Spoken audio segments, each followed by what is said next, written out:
Sama-sama tayong magiging saksi!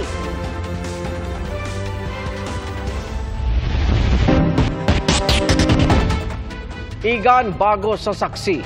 Sa kasagsagan ng malakas na ulan, tumagilid ang ilang poste ng kuryente sa San Jose del Monte, Bulacan. Nawalan tuloy ng kuryente ang ilang bahay roon. At saksila, si EJ Gomez. EJ? Igan, Pia, kita mula rito sa kinatatayuan ko ang 3 poste na tumagilid dito sa Skyline Road, Barangay Santo Cristo, San Jose del Monte, Bulacan. Ayon sa mga residente, halos mag-aalas 5 ng hapon kanina, unti-unting tumagilid ang mga poste ng kuryente dahil sa malakas na ulan.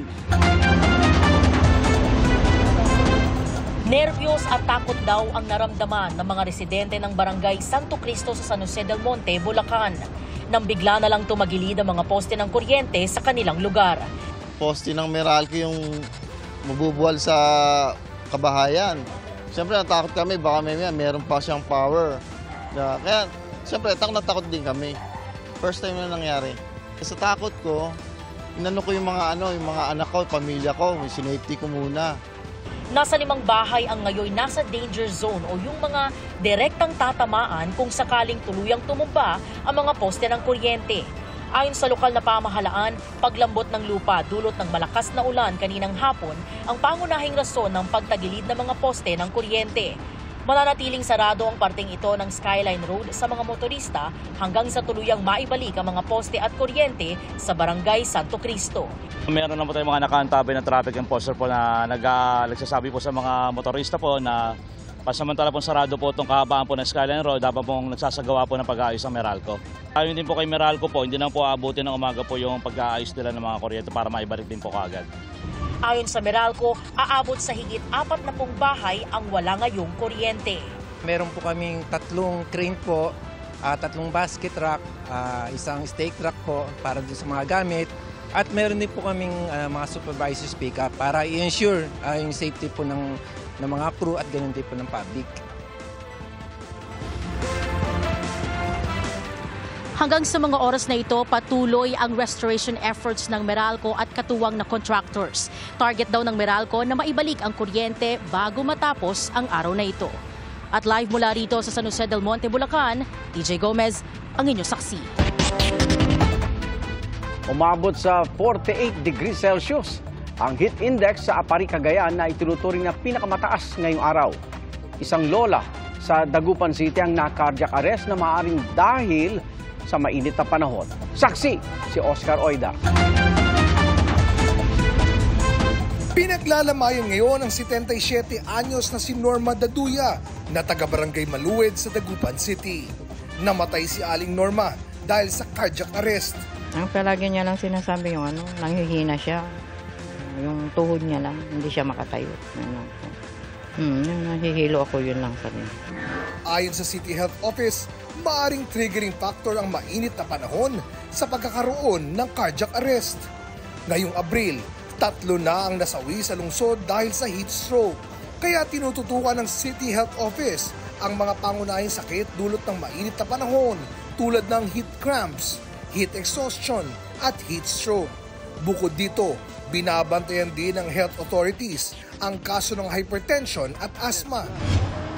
Pinakamainit sa buong bansa ngayong araw ang 48 degrees Celsius na naitala sa Apari, Cagayan. Pinakamainit sa Metro Manila ang 45 degrees Celsius sa Pasay. Kaya suspended ang maraming face-to-face classes kanina. Sa Pasay nga, walang face-to-face classes hanggang bukas.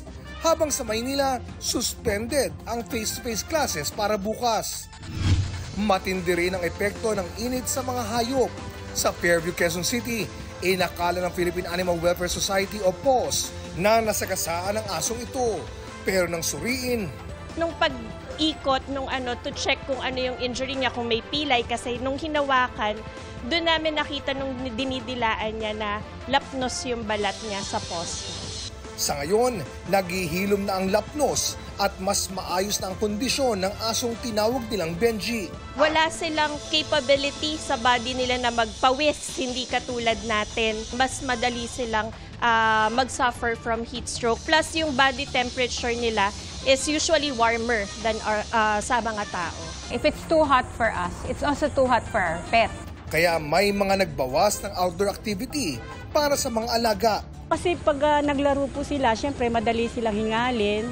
O ginagastusan ang pa-aircon sa alaga. Paparamdam talaga nila sa'yo na sobrang naiinitan sila.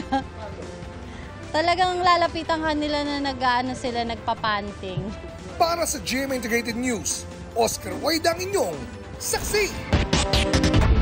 4 ang sugatan sa panibagong sunog na sumiklab sa Parola Compound sa Maynila. Sa Quezon City naman, imbakan ng mga piyesa ng bus ang natupok. Saksi, si Darlene Cay. Mag-aalas 3 ng hapon nang lamunin ng apoy ang 2 gusali na ito sa Barangay Baysa, Quezon City. Mula sa malayo, kitang-kita ang laki ng usok na bumalot na sa paligid. Ang nasusunog, warehouse na ginawang imbakan ng mga piyesa ng bus. Matapos ang 30 minuto, iniakyat ng BFP Quezon City sa ikatlong alarma ang sunog upang makakuha ng dagdag na responde ng bumbero dahil na rin may combustible substance. May bus company kasi itong may-ari. Yung mga piyesa na pinagpalitan, yun yung nakatambag dyan sa building. Siguro may mga langis doon sa mga piyesa na tinanggal.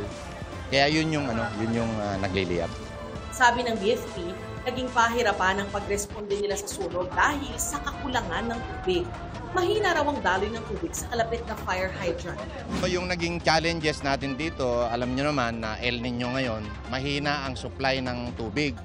Pero kami po'y nagpapasalamat at ginagawa lahat ng paraan para maapula yung apoy. Nakikita nyo naman maraming nagtulong-tulong, may mga bucket brigade nga dyan para maapula yung apoy dahil sa kakulangan ng tubig. Matapos ang 1.5 oras, idineklara na ng BFP na kontrolado ang apoy. Walang napaulat na nasaktan sa insidente. Wala ring nadamay na bahay o ibang establishmento. Kasalukuyan pang iniimbestigahan ng sanhi ng sunog at kabuang pisalang idinulot nito. Tumangging magbigay ng pahayag ang may-ari ng warehouse. Nagkasunog din sa Barangay 275, Zone 25, Parola Compound sa Binondo.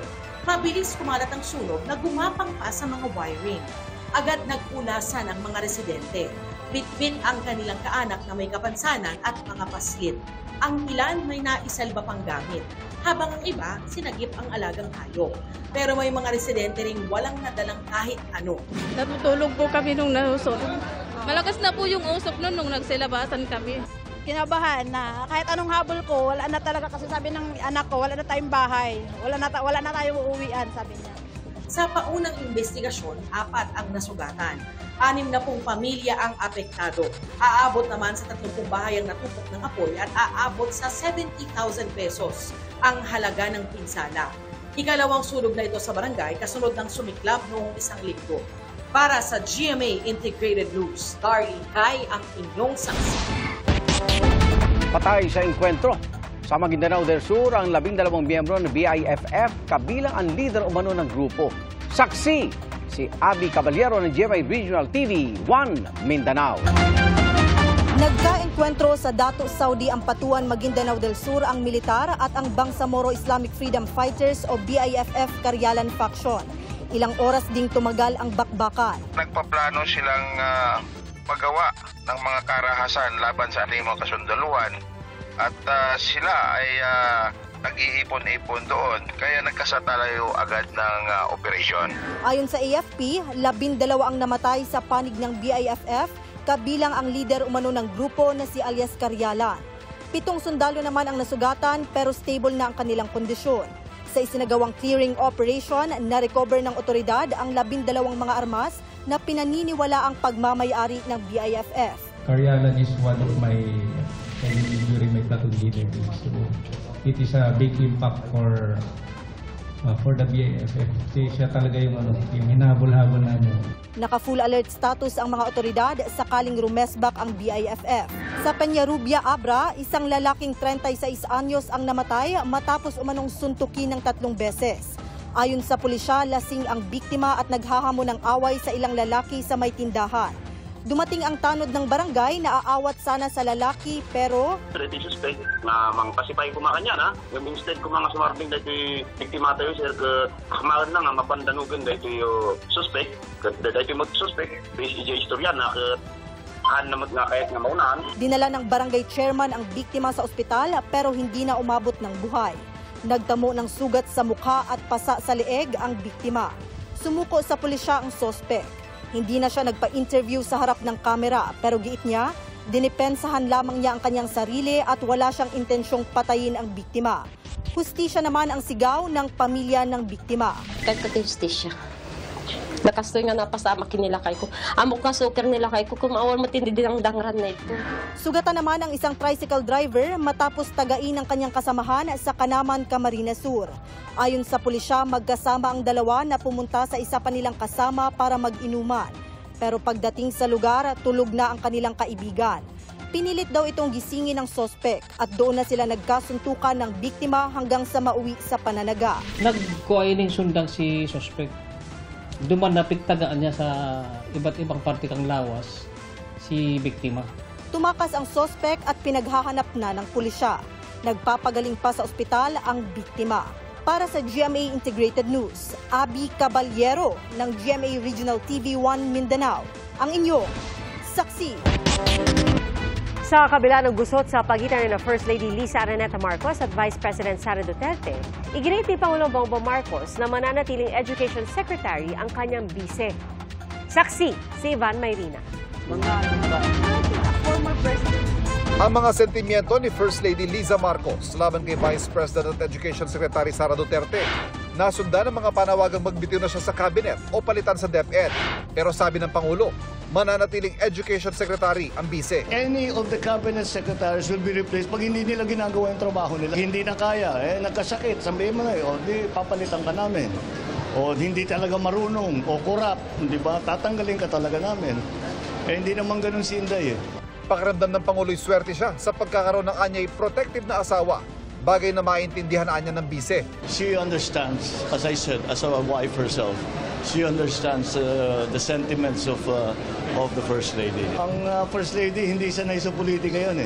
Hindi siya galing sa political family.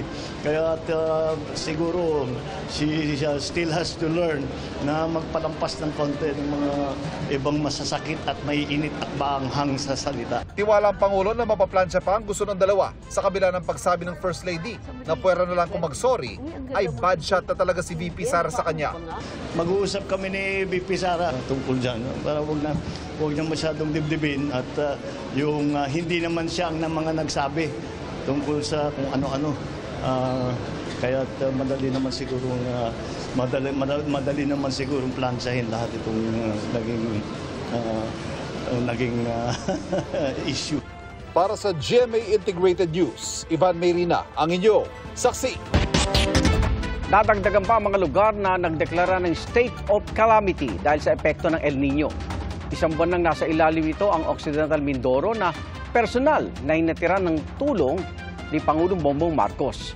Nagbabalik ang saksing si Ivan Mayrina. Natutuyo na hagdan-hagdang taniman ng gulay sa Mount Santo Tomas sa Tubabenguet. Pati mga imbaka ng tubig, natutuyo na rin. Para hindi masira mga pananim, nag-aangkat na sila ng tubig sa Baguio kada linggo sa halagang 3,000 pesos para sa 30 drum ng tubig.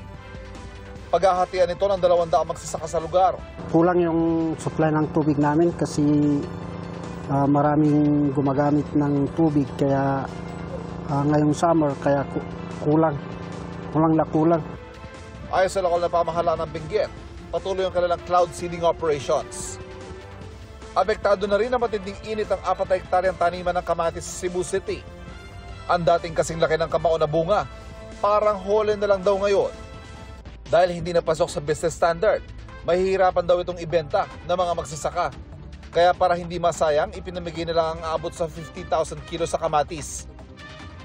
Sa tindi ng epekto ng El Nino, nadaragdagan ng mga nagdedeklara ng state of calamity. Kabila ang Maguindanao del Sur, na aabot na raw sa mahigit 300 million pesos ang naitatalang danyo sa mga pananim. Ang Occidental Mindoro, isang buwan nang nasa ilalim ng state of calamity. Bitak-bitak na mga lupa. Sa pagtaya ng pamahalang panlalawigan, halos 900 milyon na pinsala ng El Nino sa agrikultura. Occidental Mindoro is one of the top producers of onion and palay, resulting to the damage of almost 300 million pesos in onions alone. For palay, the damage due to drought is estimated to more than 5%. Kami po ay isang agricultural province. Kapag dapa ang magsasaka, dapa po ang aming ekonomiya. Bakas ang tama ng El Nino sa Barangay Central, San Jose, Occidental Mindoro na pinuntahan ni Pangulong Bongbong Marcos. Pero maliit na bahagi lamang ito nang umaabot na sa 10,000 hektaryang napinsala. Nagdala ng tulong ang Pangulo kasama ang iba't ibang ahensya ng pamahalaan. Cash assistance mula sa DSWD, DOLE at TESDA. Mga pump at makina para sa irigasyon at mga traktora naman ang dala ng Department of Agriculture. Meron din mga bangka para sa mga mangingisda at mga freezer para imbakan ng mga huli nila.